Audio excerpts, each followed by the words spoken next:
congratulations on this film. I think it's a tribute to identity, to keep going, to friendship. Could you comment on those aspects of the movie, please? Identity, yeah. What do you mean by identity? Well, there's this guy who is isolated from life for what he lives in a home, and now he's coming out of this situation for certain reasons, and then he rediscovers who he is in a way, I think. Yeah. In a way, like that was sort of like I put myself into the script in a way, because like I've done like 4 other features, but I haven't done one in a while. So I almost got to the point where like I was almost like holding back on sort of doing something personal again and sort of like exposing vulnerability. So the story of a man who sort of lost himself and what he loved doing and rediscovered it was sort of like me telling myself that I could do what I love again. Like filmmaking, you mean? Yeah, filmmaking. Or right. Yeah. And Udo, congratulations on the movie. I enjoyed it a lot. But what was the biggest satisfaction that you got from playing Pat? Well, for me, it was like after doing Bacurau and The Painted Bird, where I play a very evil guy. When I read the script and I met Todd, he came to visit me, and the script, I like that. I like that person who is, you know, I'm also in an age group like in the movie, and then he goes back and he doesn't want to, and he goes back in the past, and he sees that everything has changed. People don't recognize him anymore in Sandusky, and I like the script. That was the first reason why I made that movie. So the script, because I always read the script, and if I like it, then I read it again, and then I meet the director. But I liked the script very, very much, and I knew from the beginning that I'm not going to act. I'm not acting in that film. I'm just being that film, and it's not drama acting, standing by the window and feeding the birds and singing a song. It was reality for me, the movie. And it's like yesterday I saw Frances McDormand in her film. She doesn't act. You Right. cannot, certain roles, you cannot act. And I said to Todd when we start shooting, I want to be a day or two in the hospital on my own. I want to discover my room. I want to look in every drawer. I want to see the door. I want to see the corridor. I want to see everything. So I didn't have to be surprised. And then I think that is the favorite line of Lars von Trier. He says to the actors, big actor names, he says, don't act. And they say, well, we're doing nothing. And then they say, what is the shoulder? Don't act. And that's what when I met Todd and when I agreed to do the film, that was my intention. And I saw the film, and when I see my movie, there's always something I don't like. But this film, I did like. So there's Udo, yeah. What's the biggest satisfaction that you get from what you do, from storytelling, through your not acting but assuming different roles? Well, non-acting is, I must say, is the director. I have a director, especially in this case. I like, first of all, always in the 50 years I'm making movies, I like to work with directors who also the writers, because if a director gets a script from the studio and he doesn't, the feeling is different. But Todd is from this town where we shoot. He knows everybody. So it was like a different thing. And he did a very good job. I liked job is a nice word, a job. I liked what came out of it. And the only thing I'm sad is that I haven't seen it on a big screen. So I can imagine how my close-ups now already very impressive. So if I would be on a big screen, my God, people would Yes. cry. Well, No, that's gonna I saw your. Sorry, Todd. that Please. will happen. I hope. Yeah, fingers crossed. Yeah.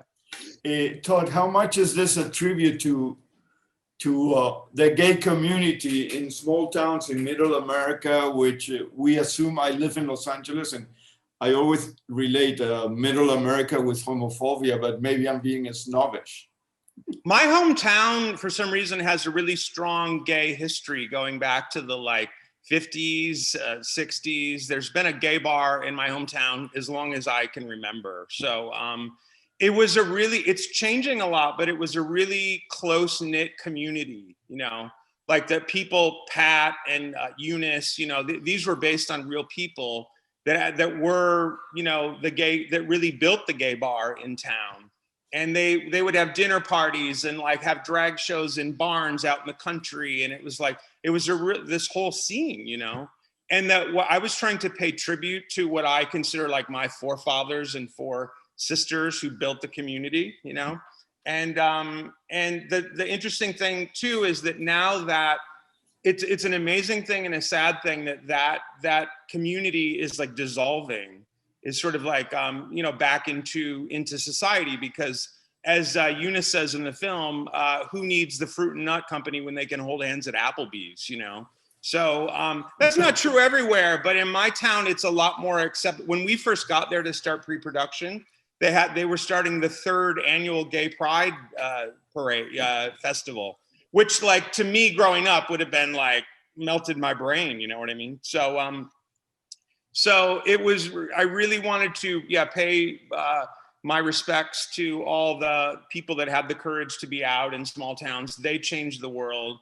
And also the community is dissolving because as it's become more acceptable to be out, there's less of a need for places like the Fruit and Nut, which is amazing. But on the other hand, there's this loss of this whole community, from Pat's day and even from my day back when I was younger, that's it's fragmented. It's melting back into society. And there's it's amazing, but there's also a loss, But in a way, it's cool that we don't have to hide. It's exactly. Yeah. It would be nice if in the future we won't have to say Black Lives Matters because it's obvious. Right.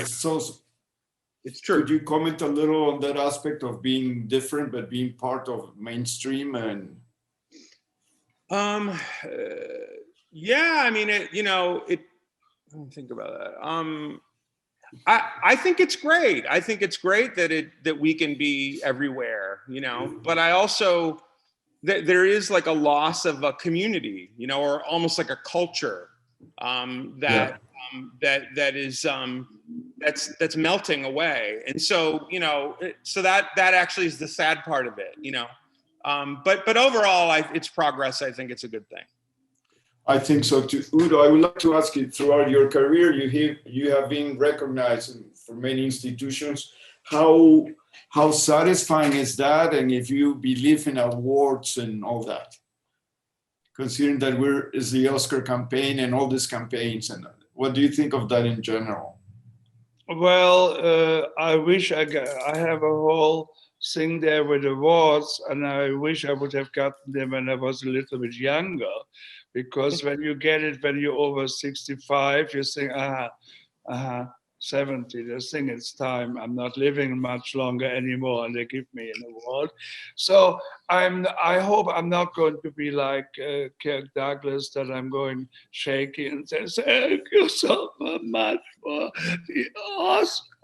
So I hope I don't have to do that. I have a lot of awards, from Macau to Berlin to Munich. Awards it's nice. It's nice. It's nice when you have coffee in the morning and you look at that direction, then you think, oh, that's very nice. But talking about the movie, for me, it was also important in Sandusky that there were still a few people of Pat friends who are still alive.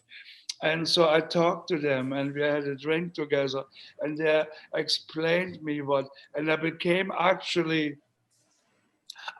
more Pat every day.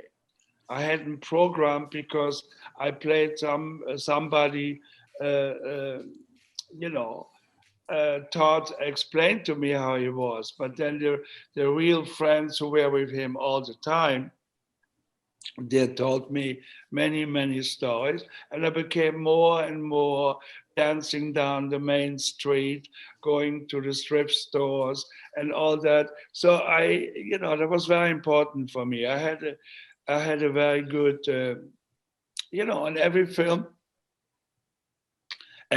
is different. Internet knows more about me than I do, and they say I made 225 films. I don't count my movies, and I always We do.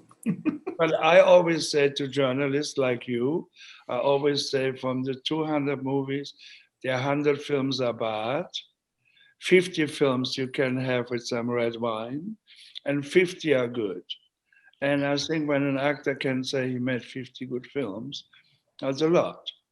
It's amazing. Is it hard to have that load on your shoulders that comes with fame? Does fame has a dark side or? Well, now I'm very nice to people when I wear a mask and they still recognize me. And I know they're really fans.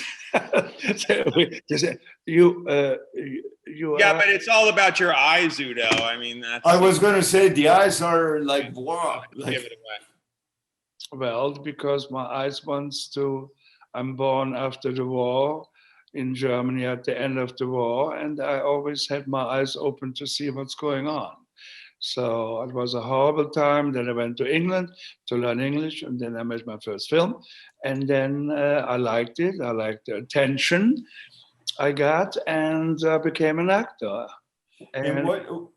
Sorry, Udo, from all your films, well, which ones do you consider a turning point?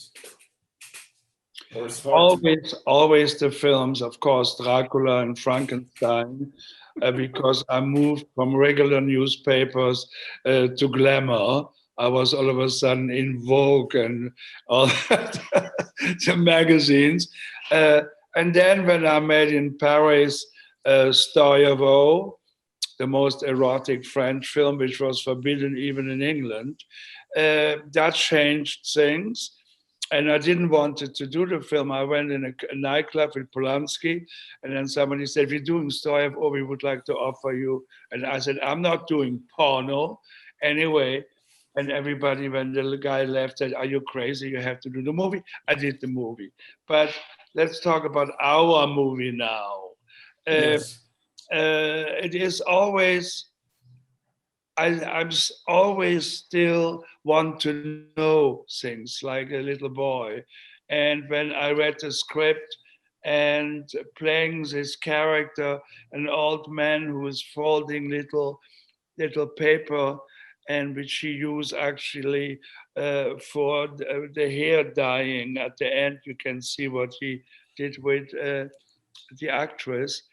And it was so many new things for me in that film, not only because Todd doesn't live here, so he came once at the beginning to visit me, but I can say in general, I had a good time. I had a very good time, very creative, very new, and to be this flamboyant character who goes to a second-hand store, and the woman says, "I have for you the sou," and then I have no money, and then go out with the head and dancing in the streets. No, there's a lot of moments which, when I saw the film, I saw it twice. When I saw the film, unfortunately, as I said, on a little screen, and I just a couple of friends of mine, they saw it, really good friends, and they all said to me, "Udo, we were crying. You made us cry." So that means if you to make people laugh is easy, but to make people really feel with the character which they see on screen. No, I think it's a good film, and I just hope that it goes on a big screen. That is my only wish. And if not, I will next year at the festival in Palm Springs, all the film, Bacurau, The Painted Bird, Swan Song, I will have a festival. And I will have them on a big screen. I guarantee you. That you come from Los Angeles, because next year they're definitely going to be on the big screen. And if not, I have this big garden. I will have an open cinema, and everybody will see it on a big, big screen.